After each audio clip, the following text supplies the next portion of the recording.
Testing 1 2 3. Testing 1 2 3. This is Radio Free Mormon on the air, broadcasting behind enemy lines. Presenting to you tonight, Radio Free Mormon Sunday School, where you're going to learn things you're never even going to hear about in regular Sunday school. Today's lesson material is Jacob chapters 1 through 4. We are following the Come Follow Me manual from the Church of Jesus Christ of Latter-day Saints in our study of the Book of Mormon this year. I want to make one note here, which is that the last time I did two lessons together, that was episode 11, and we covered lessons 11 and 12. Because of that, I am denominating this episode number 13, so it will match lesson 13 in the Book of Mormon, Come Follow Me manual. So there's not going to be any lesson 12. Excuse me, there is a lesson 12. We did that last week. There's not going to be an episode 12 because otherwise I'll be one episode off of the lesson forever after, and I think that would probably be needlessly confusing. So we'll do a little confusion here up front and follow this pattern hereafter. So episode 13 corresponds with lesson 13 in the Come Follow Me manual. Okay, so having gotten that out of the way, the title of today's episode is The Book of Mormon Population Problem. Let's go to the slides here and get on with today's lesson. And there we are with the new picture frame given to me courtesy of Bill Reel. Thanks, Bill, for all your work and helping me out with this. So there we have lesson 13. It is Mormon Sunday School, and it's Jacob chapters 1 through 4. And as I said, the title of tonight's show is The Problem of Book of Mormon Population Growth. How many people were in Lehi's party when they arrived at the promised land? That's the problem we're going to study first, so we can come up with some calculations and estimates as to how many people were in Lehi's party and how they must have grown or could have grown over the ensuing approximately 60 to 70 years after they arrived. Number one, they left Jerusalem. They wandered in the wilderness for 8 years. They arrived at Bountiful, built a ship, sailed across the ocean, and arrived at the promised land. We will give them 10 years total to accomplish this, 8 years to wander in the wilderness, and a couple years to arrive at Bountiful and build a ship, which was no small task. 10 years is also good because it's a round number, and I work better with round numbers. It might have been more, it might have been a little less. 10 years will do fine. Number two, Lehi and Sariah, his wife, and their 4 sons, Laman, Lemuel, misspelled, Nephi, and Sam, were added to by Jacob and Joseph, who were born en route. They were born in the wilderness, as you recall. We will give them an equal number of daughters for 6 daughters, 6 sons, and Lehi and Sariah for a total of 14 in Lehi's family. Ishmael has sons and daughters as well, about whom we know very little except for their existence, but we will give Ishmael a total of 14 family members as well. I am estimating on the high end because I want to give the Book of Mormon every possible benefit of the doubt and every possible benefit of the calculations. Number 4, Zoram, Laban's servant, seems to have accompanied the Lehites by himself. All totaled then, this gives us 29 members of the party when they arrived in the promised land. In order to be as fair as possible, we will increase the size of people in Lehi's party from the already generous 29 people by almost double to a total of 50. See how fair I'm being? 50 being an even number, also easier to work with. Now, we're going to use the rule of 70. The rule of 70 is often used to approximate the time required for a growing series to double. Frequently, it's used in economics, talking about investments, but it's also equally as useful when we're talking about other areas such as population growth. Now, if we do calculations of this group, which we've already ballooned up to 50 when they arrive in the promised land, at a 1% population growth rate. By the way, a 1% population growth rate is quite realistic. It's what's commonly used and frequently used by those who are engaged in these calculations. I did a bit of research on the side before tonight's show to find that out. At a growth rate of 1%, using the rule of 70, the total population would double in 70 years. That's what it means, the rule of 70. At 1% growth rate, there's a doubling that occurs every 70 years. If the Lehites totaled 50 when they arrived, it would take them 70 years to double their population to 100 and another 70 years to double that population to 200. Once again, I want to be as fair as possible to the Book of Mormon and give it every advantage in these calculations. So I am going to use a 3% population growth. A population growth of 3% is very high and at the upper end of possibility. In order to give the Book of Mormon every advantage, we will use a 3% population growth. At a growth rate of 3% using the rule of 70, the total population would double in 23 years because that's 1/3 of 70. So at a 3% growth rate, the population doubles every 23 years. If the Lehites totaled 50 when they arrived, it would take them 23 years to double to 100 and another 23 years to double to 200. That means it would take 46 years to increase in population to 200 total, Nephites and Lamanites, all of them put together. Now, Jacob is the brother of Nephi. We're in the book of Jacob, chapters 1 through 4 tonight. Although we are over 100 pages into the Book of Mormon before we get to the book of Jacob, relatively little time has passed. Jacob is Nephi's younger brother, Jacob having been born in the wilderness. So he's the same generation as Nephi. But still, Jacob was born in the old world prior to the voyage to the promised land. And Jacob is good enough to give us some time markers in his book, specifically here, Jacob chapter 1, verse 1, where he tells us 50 years had passed away from the time that Lehi left Jerusalem. Note, this is from the time Lehi left Jerusalem, not from the time they arrived at the promised land. So we have to subtract the 10 years to approximate when they arrived in the promised land. Remember the 10 years that we give them for being in the wilderness and being at Bountiful building the boat, which would be then 45 years that they've been in the promised land at the beginning of Jacob. That's the 55 years he comments on since they left Jerusalem, minus the 10 years it took them to get to the promised land. So they have been in the promised land 45 years as of the time Jacob begins his book. And Jacob would be roughly 47 to 55 years old at this point in time. But using a 3% population growth, the total population after 45 years would be approaching 200. Remember, 46 years is what it takes for it to double twice. 50 doubles to 100 in the first 23 years, 100 doubles to 200 in 46 years. This is at 45 years.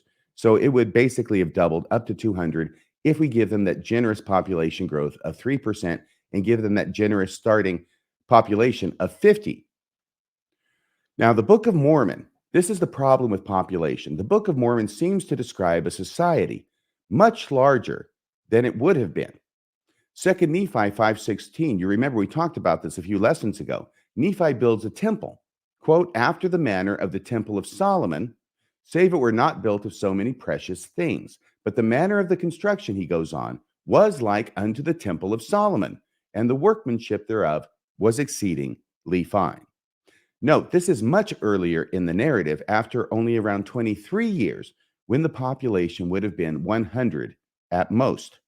And not only that, the Nephites had already separated from the Lamanites when they built the temple, which means the Nephites who built the temple would only have been roughly half that number.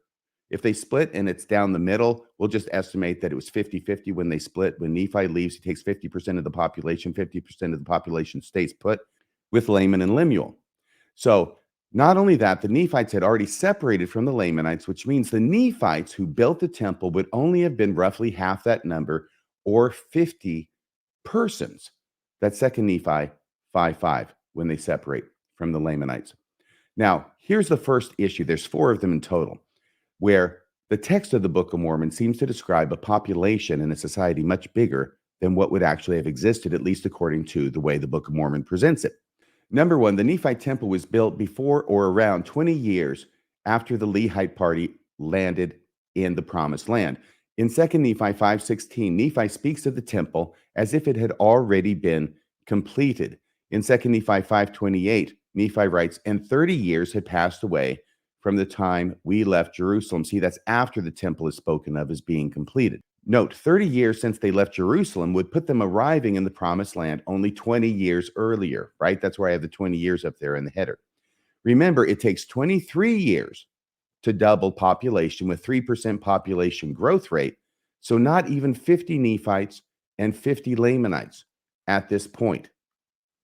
Now, how long did it take to build Solomon's temple? Nephi tells us he's building a temple after the manner of Solomon, not with so many precious things, but still after the manner of the construction of Solomon's temple.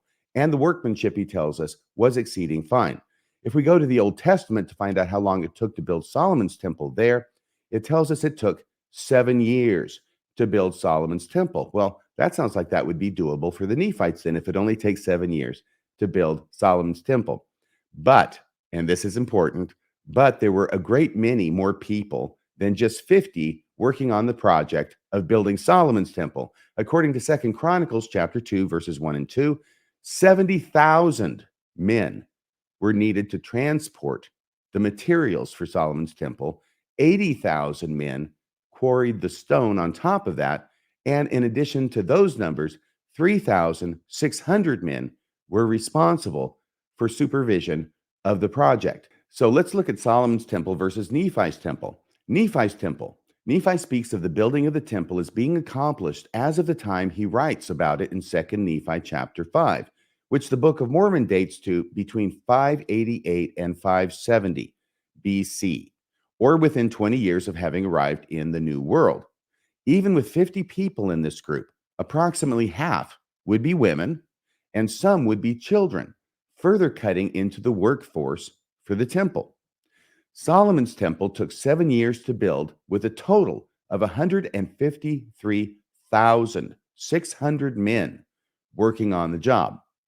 Conclusion: it seems unlikely that Nephi's small group could have built anything remotely resembling Solomon's temple.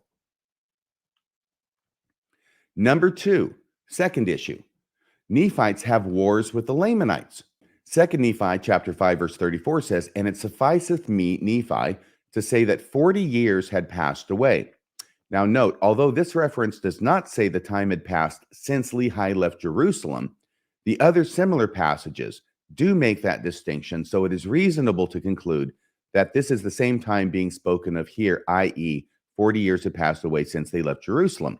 If 40 years had passed away since Lehi left Jerusalem in 2 Nephi chapter 5, verse 34, then they had been in the promised land for 30 years, 40 minus the 10 that it took them to get to the promised land. This would mean that at a population growth rate of 3%, once again, this very generous growth rate, the original group of 50 would have grown to approximately 140 at the outside. With a total of 140, the Nephites having separated from the Lamanites by this point, the Nephites would have had about 70 people in their group, and the Lamanites would have had the other 70. Approximately half of those would be women, leaving about 35 males in each group. Some of the men will be too young or too old to fight, so we will subtract just 5 from each group to account for this. This leaves us with 30 men, 30 men of fighting age among the Lamanites and 30 men of fighting age among the Nephites. Now, let's go back to 2 Nephi 5:34 and read the rest of the verse. "And it sufficeth me to say that 40 years had passed away, and we had already had wars and contentions with our brethren."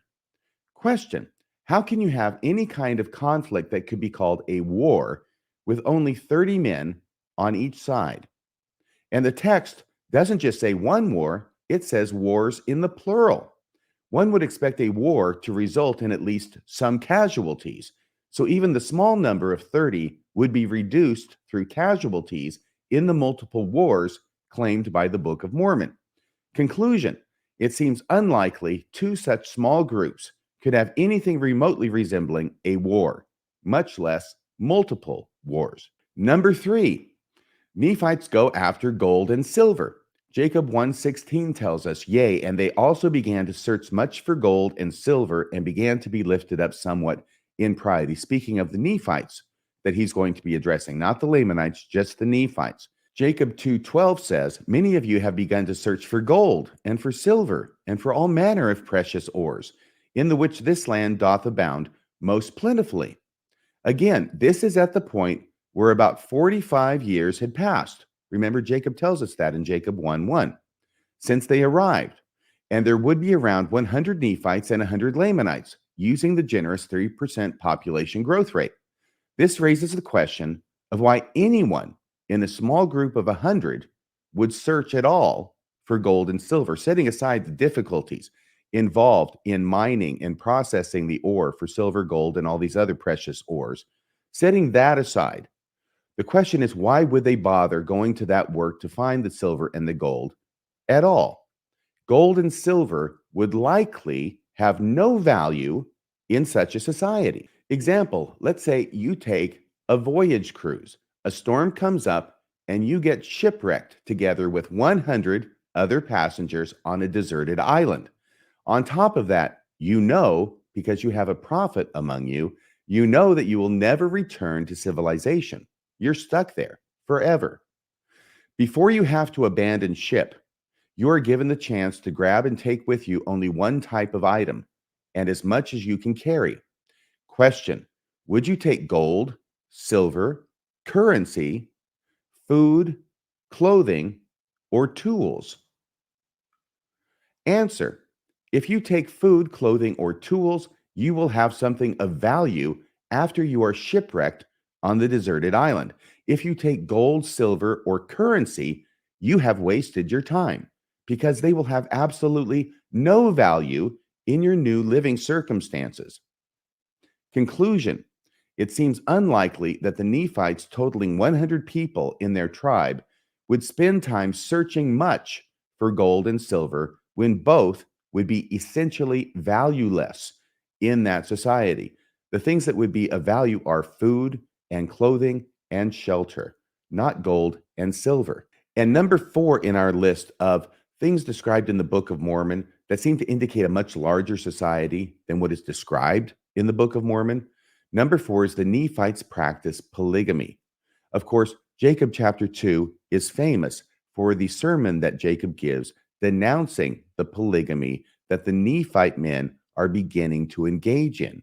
And Jacob chapter 1 verse 15 says, the people of Nephi began to indulge themselves somewhat in wicked practices, such as like unto David of old, desiring many wives and concubines. And now Jacob 2, 7 through 9, I'm going to read this because there's something interesting going on here. Jacob is preaching at the temple. Remember that temple that was likened to the temple of Solomon that they built when they didn't have anywhere near enough people to build it? But he talks about the fact that the women and the children are present, and he has to preach to the men in spite of the fact that it's going to hurt the feelings of the women and the children to talk about this subject. Jacob 2:7. And also it grieveth me that I must use so much boldness of speech concerning you before your wives and your children. So he's talking to the men, but in front of the wives and the children, many of whose feelings are exceedingly tender and chaste and delicate before God, which thing is pleasing unto God. And it supposeth me that they have come up hither to hear the pleasing word of God, yea, the word which healeth the wounded soul. Wherefore it burdeneth my soul that I should be constrained because of the strict commandment which I have received from God, to admonish you according to your crimes, talking to the men, to enlarge the wounds of those who are already wounded, the women and the children, instead of consoling and healing their wounds.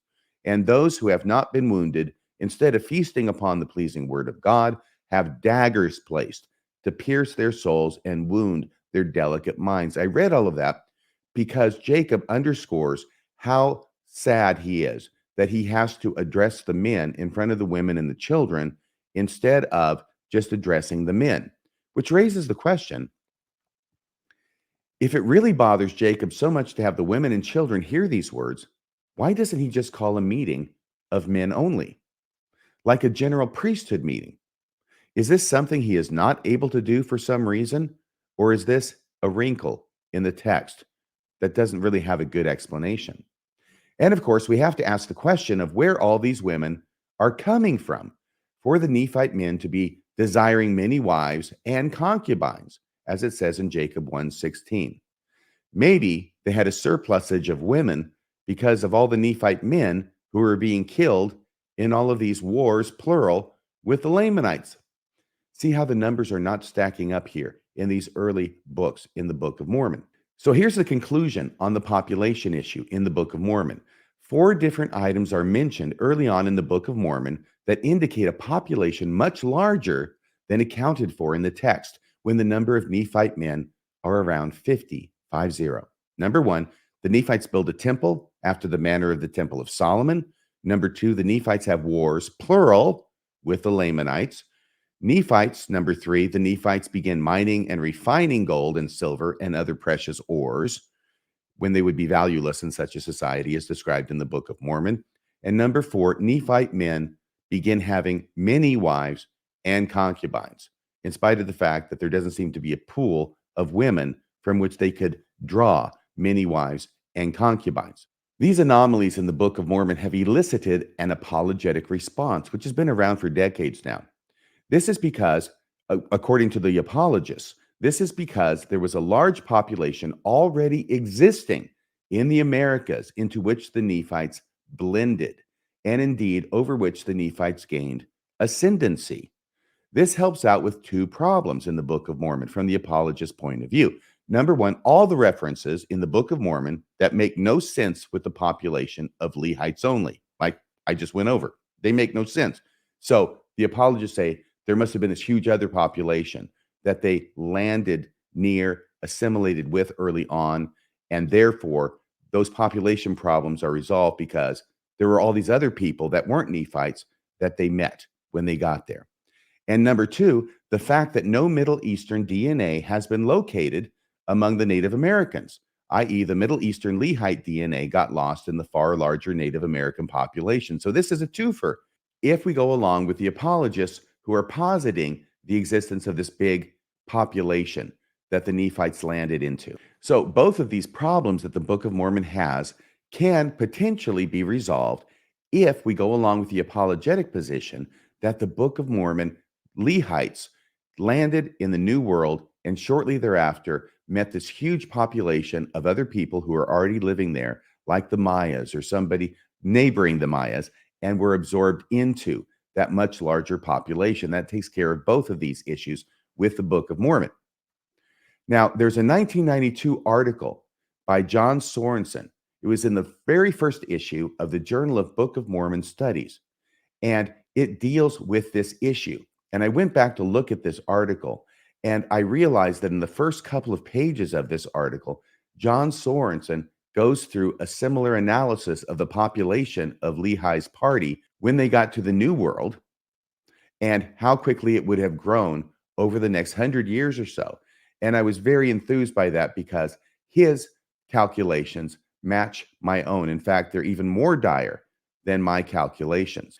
And here's that article. It's titled, "When Lehi's Party Arrived in the Land, Did They Find Others There?" You see, it's written by John L. Sorenson, who was an anthropologist, a professor at BYU, and very much a staunch defender of the Book of Mormon. He is the one who authored an ancient American setting for the Book of Mormon that came out back in the mid-1980s. John L. Sorenson from Brigham Young University. The date of this paper is 7/31 or July 31st, 1992. So over 30 years old. Now, let's go ahead and let's look at this. I'm just going to read the first couple of pages, and you'll see that even this apologist for the church recognizes the problem that the population of the Book of Mormon has in these opening chapters of the Book of Mormon. You see, there's the Journal of Book of Mormon Studies, Volume 1, Issue 1, 1992, pages 1 through 34, the very first article in the very first issue of the Journal of Book of Mormon Studies. When Lehi's party arrived in the land, did they find others there? John L. Sorenson. There's the abstract again. We'll skip that. He begins, several puzzles about the history of the Nephites and Lamanites are linked to the question of whether they found others already living in the promised land. It seems important enough to call for serious examination of the text of the Book of Mormon for all possible evidence. Let us first look at what the Nephite writers say about their own group.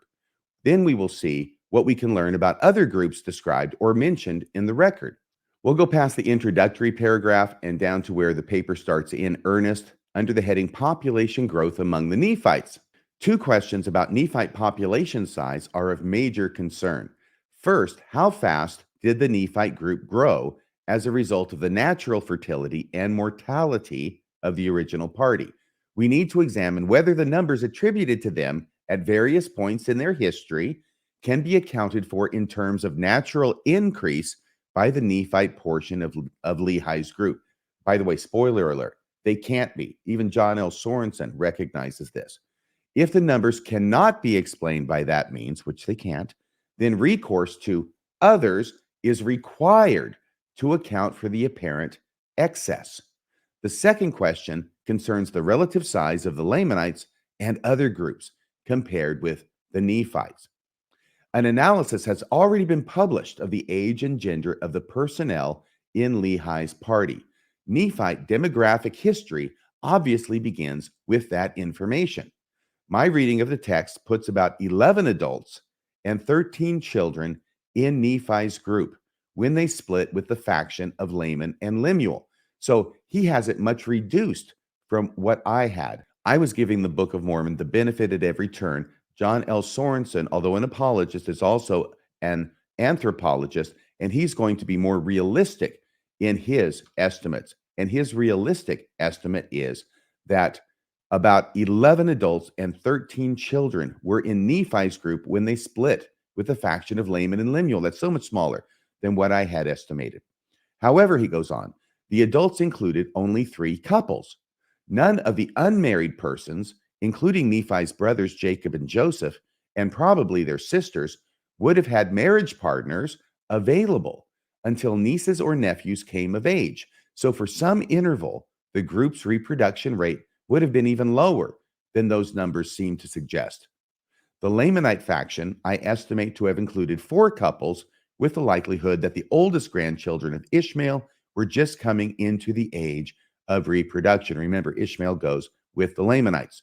Within a few years, the Lamanites should have had on the order of half again as many persons as the Nephites. So he's not splitting them evenly. And that size advantage should have continued thereafter. By the way, when he says, so for some interval, the group's reproduction rate would have been even lower than those numbers seem to suggest, he thinks it's even lower than what he's estimating because of the fact that there are brothers and sisters and they have to wait for nieces and nephews to get old enough to marry and start reproducing. Within a few years, Nephi reports that his people began to prosper exceedingly and to multiply in the land. That's 2 Nephi 5:13. When about 15 years had passed, he says that Jacob and Joseph had been made priests and teachers over the land of my people. That's 2 Nephi 5:26 and 28. After another 10 years, they had already had wars and contentions. I quoted that with the Lamanites, 2 Nephi 5:34. After the Nephites had existed as an entity for about 40 years, see Jacob 1:1, their men began desiring many wives and concubines. Jacob 1:15. You see, John L. Sorenson is going through much the same analysis that I went through, but his numbers are much lower than mine for the Nephite population. He goes on, how many descendants of the original party would there have been by that time? Exactly the question that we are concerned with. He answers the question. We can safely suppose that adaptation to foods, climate, disease, and natural hazards would have posed some problems, although we cannot quantify those effects. Let us at least start to bracket the possible growth in numbers by setting an upper limit that is at the edge of absurdity. That's what I was trying to do. Assume a birth rate twice as high as in today's less developed countries, a rate perhaps not even attainable by any population. Let us also suppose no deaths at all. Of course, there would have been deaths, but we're going to suppose no deaths at all. Under those conditions, if the initial Nephite group was comprised of 24 persons, as I calculate generously, by the time of Jacob 2, they would have reached a population of 330, of whom perhaps 70 would be adult males and the same number of adult females. Of course, the unreality of that number means we must work downward. Using a more reasonable figure for the birth rate and factoring in deaths, we see that the actual number of adults would be unlikely to exceed half of what we first calculated, say 35 males and 35 females. He ends up coming to the same result as I came to by different means. Even that, he says, even that is far too large to satisfy experts on the history of population growth. With such limited numbers as these, even 35 males and 35 females is too high, he says. With such limited numbers as these, the group's cultural preference for many wives and concubines would be puzzling. Yes, where are they getting all these women from? The fact that the plural marriage preference for the early Nephites is reported as a cultural fact seems to call for a larger population of females. If so, it could only have come about by incorporating other people. Okay, so I'm going to stop there. I'm not going to continue with the article. I just wanted to read those first few paragraphs to show that John L. Sorenson, in the first issue of the Journal of Book of Mormon Studies, an apologist for the church and also an anthropologist, he's an anthropologist apologist, also recognizes that the population growth, as stated in the Book of Mormon, is inconsistent and indeed contradictory with other statements in the Book of Mormon that indicate a much bigger population. He talks about the many wives and concubines. He doesn't talk about the Temple of Solomon. He doesn't talk about going after silver and gold. And he doesn't talk about the many wars. Actually, he did mention the many wars up earlier. So he sees that this is a problem. And in fact, it's such a big problem that it is required that there be others in the land. So let me take this down off the screen. So the thing that is astounding here is that even apologists recognize the fact that the Book of Mormon presents a population among the Nephites in these early chapters that is much smaller than several passages in the Book of Mormon indicate the population had to be for those passages to make any sense. Therefore, there must have been others. And therefore, in the apologetic mind, all of these places where there are discrepancies between the population of the Book of Mormon and the population they had to have, which is much bigger, it becomes evidence that there were others in the Book of Mormon when the Nephites arrived in the Promised Land. So all the discrepancies now become evidence for the apologists that there were others. Now, of course, this is completely hypothetical because the Book of Mormon itself does not mention running into any other people when they got to the Promised Land. This is made up by the apologists in order to try and get the Book of Mormon out of this jam of representing the population as being much bigger than the Book of Mormon says the population could possibly have been. So going back to the slides now, that was the 1992 article by John Sorenson. If we go on from there, the Book of Mormon appears to describe an uninhabited land. So it's worse than just the fact the Book of Mormon doesn't mention any others that they ran into that would account for this discrepancy, these repeated discrepancies in the Book of Mormon. The Book of Mormon actually seems to describe a land that was uninhabited when they arrived, and that is 2 Nephi 1, 8 and 9. And that says, "And behold, it is wisdom that this land should be kept as yet from the knowledge of other nations. For behold, many nations would overrun the land, that there would be no place for an inheritance." This seems to contradict John Sorenson's hypothesis. "Wherefore I, Lehi, have obtained a promise that inasmuch as those whom the Lord God shall bring out of the land of Jerusalem shall keep his commandments, they shall prosper upon the face of this land." And now the highlighted part. "And they shall be kept from all other nations, that they may possess this land unto themselves. And if it so be that they shall keep his commandments, they shall be blessed upon the face of this land. And there shall be none to molest them, nor to take away the land of their inheritance, and they shall dwell safely forever." So that passage really sounds like Lehi's party arrives in an uninhabited land. Not that there's thousands and thousands and even hundreds of thousands of other people in a pre-existing society that the Nephites find and then blend into to account for all these discrepancies with the population disparity. Next slide. When Nephites encounter other civilizations, they mention it. This is a crucial point. It's not just that for the apologists to be correct, the Nephites have to run into this massive population and this massive society in order to account for the problems that the Nephites never mention, and that in fact the text of the Book of Mormon seems to argue against existing.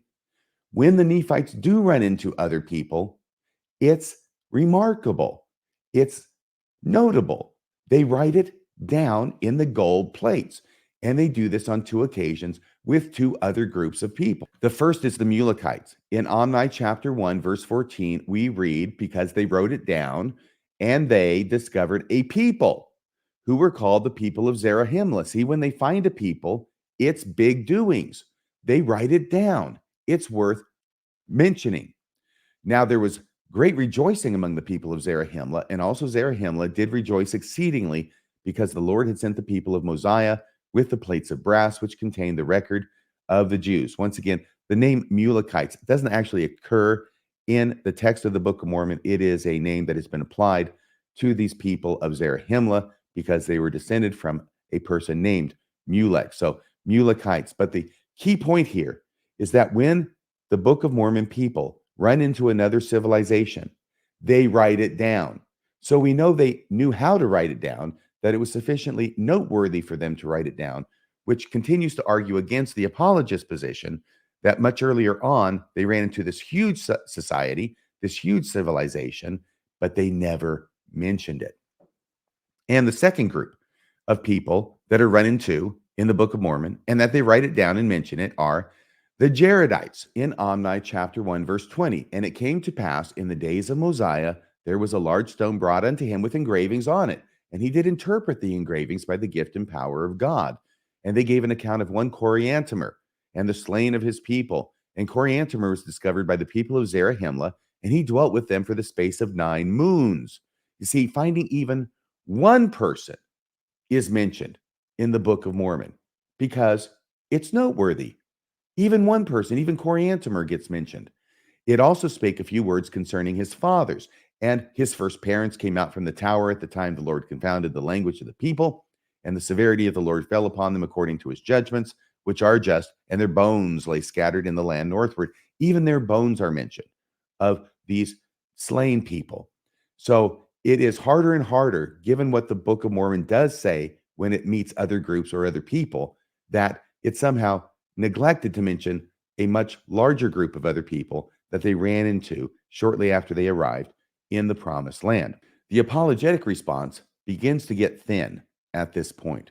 Apologists such as John Sorenson recognize that the population growth reported in the Book of Mormon would have to be far in excess of what could have happened with only Lehi's party.